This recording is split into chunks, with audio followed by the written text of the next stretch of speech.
السلام عليكم ورحمة الله تعالى وبركاته. نحمده ونصلي على رسوله الكريم.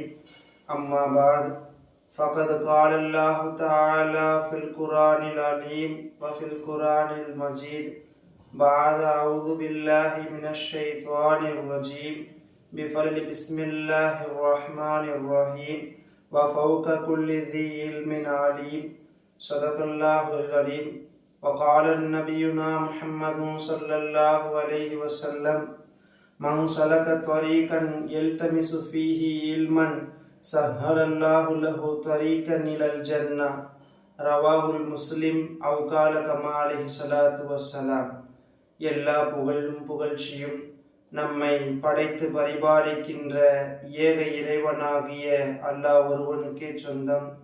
இறை சாந்தியும் சமாதானமும் நம் ஈருலகத் தலைவர் முஹம்மது நபி ஸல்லல்லாஹு அலைஹி வஸல்லம் அவர்கள் மீதும் அவர்களின் சங்கை மிக்க அவருடைய குடும்பத்தார்கள் மீதும் அன்னாரின் அடிச்சுவடுகளை பின்பற்றி வாழ்ந்த உத்தம சத்திய சஹாபாக்கள், தாபியீன்கள், தபா தாபியீன்கள், நாதாக்கள், சுஹதாக்கள், அவுலியாக்கள் மற்றும் இந்த காணொளியின் வாயிலாக உலகமெங்கிலிருந்தும் கண்டு கொண்டிருக்கின்ற நம் அனைவரின் மீதும் அல்லாஹ்வுடைய சாந்தியும் சமாதானமும் என்றும் வற்றாமல் நின்று நலவட்டுமாக.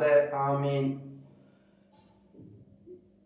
இந்த இஸ்லாமிய உபதேசங்கள் என்ற தளத்தின் மூலம் ஒவ்வொரு நாளும் நல்ல நல்ல உபதேசங்களை கேட்டு வருகின்றோம்.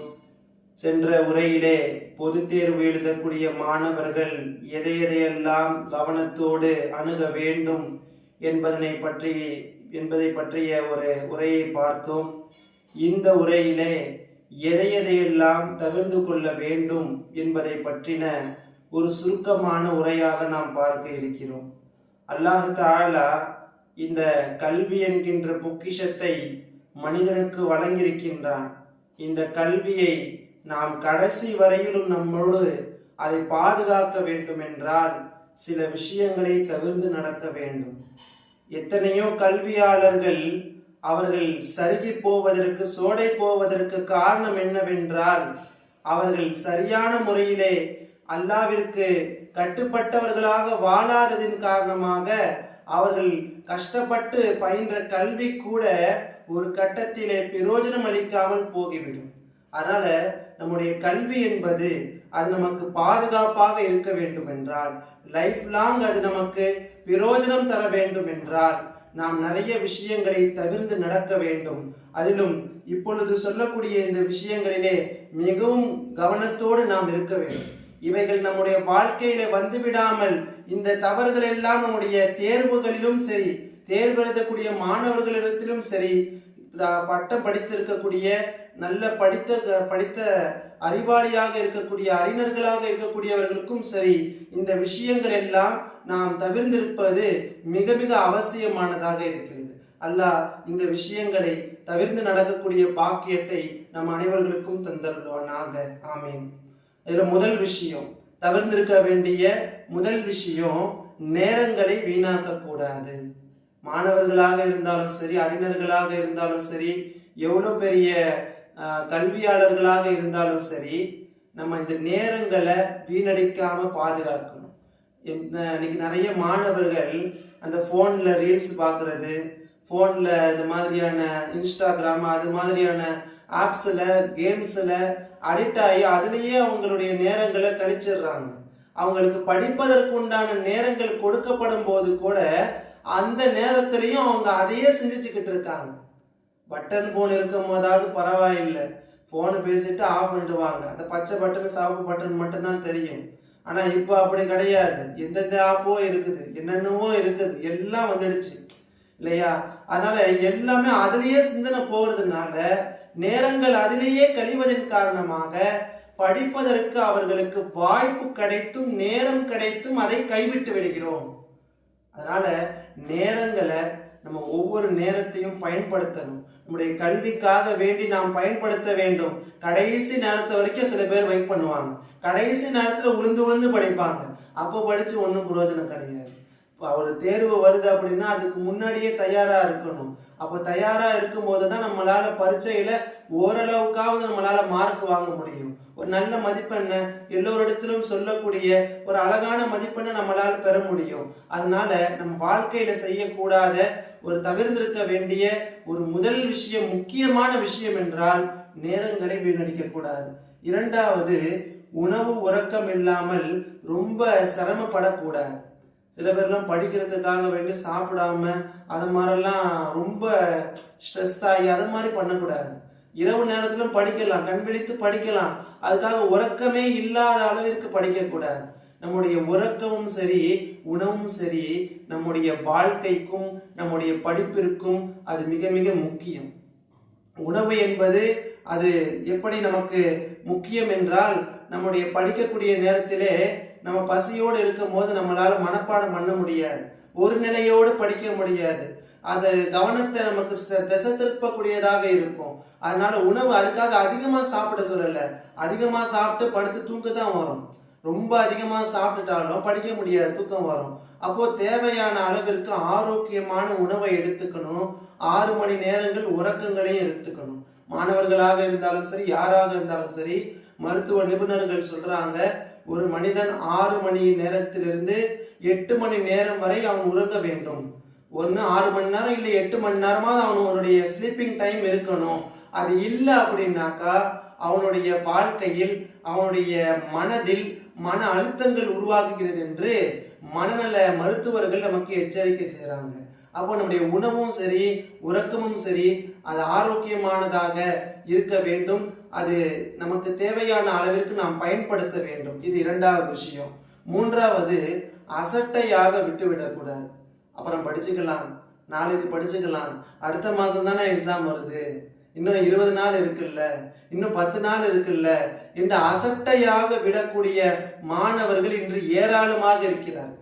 நிறைய டாப்பர்ஸ், நல்ல சூப்பரா படிக்கக்கூடிய மாணவர்கள் கூட அசட்டையின் காரணமாகத்தான் அவர்களுடைய வாழ்க்கையிலும் தேர்விலும் தோர்த்து போய் நிற்கின்றார். அதனால அசட்டை செய்யபவர்களை அல்லாஹ் என்னைக்குமே விரும்புவது கிடையாது. அதனால அசட்டை செய்யாமல் அன்றன்ற பாடத்தை அன்றன்றே படிக்க வேண்டும். உறுதியிலே கூட சொல்லுவாங்க, ஆஜு காக்காம் கல்பர நடால் என்று சொல்லுவாங்க. இன்றைய வேலையை நாளைக்கு செய்யக்கூடாது, நாளைக்கு போடக்கூடாதுன்னு. அப்போ நம்முடைய ஒவ்வொரு நாளுடைய பாடங்களையும் அன்றன்றே படிப்பதற்கு நாம் முயற்சிக்க வேண்டும். அதை அசால்ட்டாக அல்லது கேர்லெஸ்ஸாக நாம் அதை விட்டு விட்டோம் என்றால் அது மிகப்பெரிய ஒரு நஷ்டத்தை ஏற்படுத்திவிடும். ஷைத்தானுக்கு மிகவும் பிடிச்சவங்க யாரு அப்படின்னு ஒரு வரிசையில வரும்போது, யார் அசால்ட்டா விடுறாங்களோ அவங்கள ஷைத்தானுக்கு ரொம்ப பிடிக்குமா. ஏன்னா யாராவது ஒரு விஷயத்த அசால்ட்டா அப்புறம் செய்யலாம், நாளைக்கு பார்த்துக்கலாம் அப்படின்னு ஒரு அசால்ட்டா விடும்போது ஷைத்தான் அவன் அவர்களை ஈஸியா கெடுத்து அந்த விஷயத்த, அந்த செயலை அவர் வாழ்க்கை முழுக்க செய்யாம பாதுகாக்கிறான். அவர் வாழ்க்கை முழுக்க அந்த செயலை செய்ய முடியாத அளவிற்கு தடங்களை அவர்களுக்கு ஏற்படுத்துகிறான் ஷைத்தான். அப்போ அசட்டை என்பது அது இருக்கக்கூடாத ஒன்று. அதிலும் குறிப்பாக மாணவர்களிடத்திலே கண்டிப்பாக இருக்கக்கூடாது. இது மூன்றாவது செய்தி. நாலாவது, இபாதத்துல குறை செய்யக்கூடாது.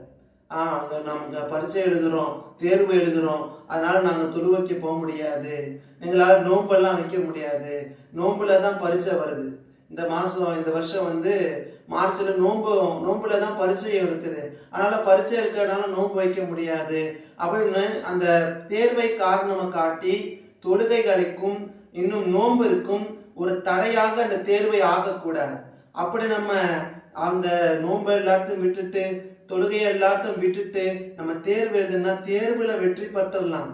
ஆனா அல்லாஹ்விடத்துல வெற்றி கிடைக்காது, அல்லாஹ்வுடைய நேசம் நமக்கு கிடைக்காது. தேர்வில் தோல்வி அடைந்தால் கூட செகண்ட் சான்ஸ் இருக்குது. ஆனா வாழ்க்கையில தோல்வி அடைஞ்சிட்டோம்னா அவ்வளவுதான், எந்த ஒரு சான்ஸுமே கிடைக்காது. நாளைக்கு மறுமையில சில பேர் கூட கேட்பாங்களா, ரப்பே நான் உலகத்துல எந்த அமலுமே செய்யல, ரொம்ப அசால்ட்டா இருந்துட்டேன், கேர்லெஸ்ஸா இருந்துட்டேன், எனக்கு ஒரே ஒரு சான்ஸ் கொடு, நான் திருப்பி பூமிக்கு போறேன், திருப்பி நான் நல்ல அமல்லாம் செய்யறேன், அதெல்லாம் செஞ்சுட்டு உன்னை 2வது ஒரு சான்ஸ் நான் உன்னை பாக்குறேன் அப்படின்னு சில மக்கள் கேட்பாங்களாம். அப்போ அல்லாஹ் முடியாதுன்றவாங்க. அதெல்லாம் முடியாது.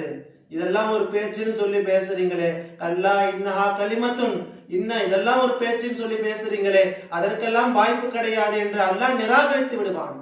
அப்போ நம்முடைய வாழ்க்கை, உலக வாழ்க்கை அழகாக வேண்டும் என்பதற்காக மறுமையை தொலைத்து விடக்கூடாது. மறுமை வாழ்க்கையும் உலக வாழ்க்கையும் இரண்டுமே நமக்கு பிரயோஜனமாக அமைய வேண்டும். அல்லாஹ் அந்த பாக்கியத்தை நம்ம எல்லோருக்கும் நசீபாக்குவானாக. சரி, அப்போ 4வது விஷயம், இபாதத்துல எந்த குறையும் செஞ்சிடக்கூடாது. 5வது, தற்பெருமை வந்துவிடக்கூடாது. தற்பெருமை நமக்கு வந்துடக்கூடாது. நம்ம படிச்சிருக்கிறோம், நம்ம தான் எல்லாம் அப்படின்ற அந்த உணர்வு, தற்பெருமை என்பது நம்முடைய உள்ளத்திலே கடுகளவு கூட வரக்கூடாது. அல்லாஹ் குர்ஆன்ல சொல்லும் போது கூட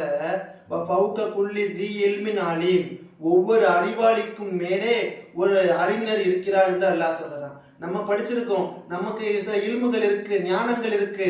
நம்மளை விடவும் கல்வியிலே சிறந்தவர்கள் இருக்கத்தான் செய்கிறார்கள். நம்ம கிட்ட இருக்கக்கூடிய கல்வி குறைவுதான் என்று நினைக்க வேண்டும். நம்ம எம்ஏ படிச்சிருக்கோம், நம்ம பிகாம் படிச்சிருக்கிறோம் அப்படின்ற அந்த மமதை வந்து விடக்கூடாது. கல்வியினுடைய பெரிய ஆபத்தே இந்த தற்பெருமை தான். ஷைத்தானாக மாறினதே பெருமையினாலதான். அவன் பெருமையினாலதான் என்ன செய்தான், ஷைத்தானாகவே அவன் மாறினான். அதற்கு முன்னால் வரைக்கும் அவன் நிறைய ஞானங்கள் கொடுக்கப்பட்டிருந்தது. அவனுக்கும் ஷைத்தானிடத்துல நிறைய ஞானங்கள் இருந்ததான்.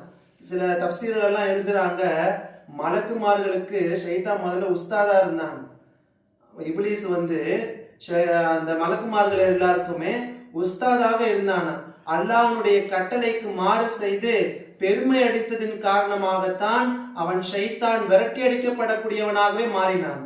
அப்போ பெருமை என்பது ஒரு நல்ல மனிதனை கூட ஒரு மோசமானவனாக, ஒரு தீய குணமுள்ளவனாக உருவெடுக்க செய்துவிடும். அதனால இந்த பெருமை என்பது நம்முடைய வாழ்க்கையில வந்துவிடவே கூடாது.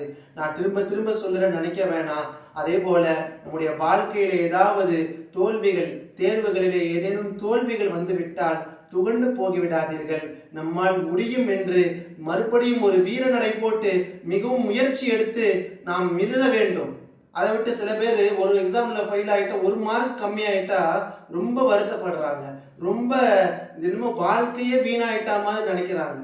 சில பெற்றோரும் அவனை பாருங்க இவ்வளவு மார்க் எடுத்திருக்காங்க, நீங்க இவ்வளவு மார்க் எடுக்கல அப்படின்னு சொல்லி பிள்ளைகளுடைய மனசு நோக்கடிக்கிறாங்க. அப்படி இருக்கக்கூடாது. நம்முடைய பிள்ளைகள் குறைவான மார்க் எடுத்தாலும் உங்களுடைய அந்த கேர்னஸ், உன்னால முடியும் அப்படின்னு அதை என்கரேஜ் பண்றது இருக்குல்ல, அதுதான் அவனுக்கு அடுத்த வரக்கூடிய தேர்வா இருந்தாலும் சரி, அதுக்கு எந்த தேர்வாக இருந்தாலும் சரி, அவனுக்கு ஒரு பலமாக அமைவது உங்களுடைய என்கரேஜ் தான். உங்களுடைய அந்த மோட்டிவேஷன் தான் அவர்களுடைய வாழ்க்கைக்கும் தேர்விற்கும் மிக அடித்தளமாக இருக்கும். அதனால யாராவது ஒரு மாணவர்கள், நம்முடைய பிள்ளைகள் கொஞ்சம் மார்க்ல அல்லது ஏதேனும் ஒரு சப்ஜெக்ட்ல கொஞ்சம் வீக்கா இருந்தாக்கா உடனே அவர்களை ரொம்பவும் கஷ்டப்படுத்தாதீங்க. உன்னால முடியும்னு சொல்லி என்கரேஜ் பண்ணுங்க. இன்னைக்கு என்கரேஜ் பண்ணக்கூடியவர்கள், ஆர்வமூட்டக்கூடியவர்கள், அவர்களை உன்னால் முடியும் என்று தைரியம் கொடுக்கக்கூடியவர்கள் இன்று இல்லாததன் காரணமாகத்தான் இன்று எத்தனையோ மாணவர்கள் தற்கொலையின் பக்கம் போகிறார்கள், தவறான முடிவுகளுக்கு போகின்றார்கள். காரணம் என்ன? இவர்கள் எப்படி பேசுவாங்களே, நம்முடைய பெற்றோர்கள் எப்படி பேசுவாங்களே, நம்முடைய டீச்சர்ஸ் என்ன நினைப்பாங்க என்கின்ற அந்த பயமும் அந்த கோழைத்தனமும் தான் இத மாதிரியான இழிவான முடிவிற்கு அவர்களுக்கு ஆளாக்குகின்றது. அதனால நான் திரும்ப திரும்ப சொல்லுவது, நம்முடைய தோல்வி என்பது ஒரு வெற்றியினுடைய ஒரு படின்னு தான் சொல்லுவாங்க. அதனால தோல்வி ஆகாம நம்ம முயற்சி எடுத்து படிக்கணும், அதுல வெற்றியும் நம்ம பெறணும். வல்ல ரஹ்மான் அல்லாஹ் நம்முடைய எல்லா தேர்வுகளிலும், உலக தேர்வு இன்னும் மறுமை தேர்வுகளுடைய எல்லா தேர்வுகளையும் அல்லாஹ் வெற்றியாளர்களாக நம் அனைவர்களையும் ஆக்கியருள்வானாக. மேலும் எதை சொன்னோமோ, எதை கேட்டோமோ அதன்படி அமல் செய்யக்கூடிய பாக்கியத்தை தருவானாக. மேலும் எதையெல்லாம் நம்மளுடைய வாழ்க்கையில் செய்யக்கூடாது என்று இந்த விஷயங்களை சொன்னோமோ அதை அனைத்தையும் நம்முடைய வாழ்க்கையில் நானும் நீங்களும் எடுத்து நடக்கக்கூடிய நன்பாக்கியத்தை வல்ல ரஹ்மான் அல்லாஹ் நம் அனைவர்களுக்கும் தந்தருள்வானாக. ஆமீன். வாஹிரதாவான் அல்ஹம்துலில்லாஹி ரப்பில் ஆலமீன். ஸலாமு அலைக்கும் வரஹ்மத்துல்லாஹி தஆலா வ பரகாத்துஹு.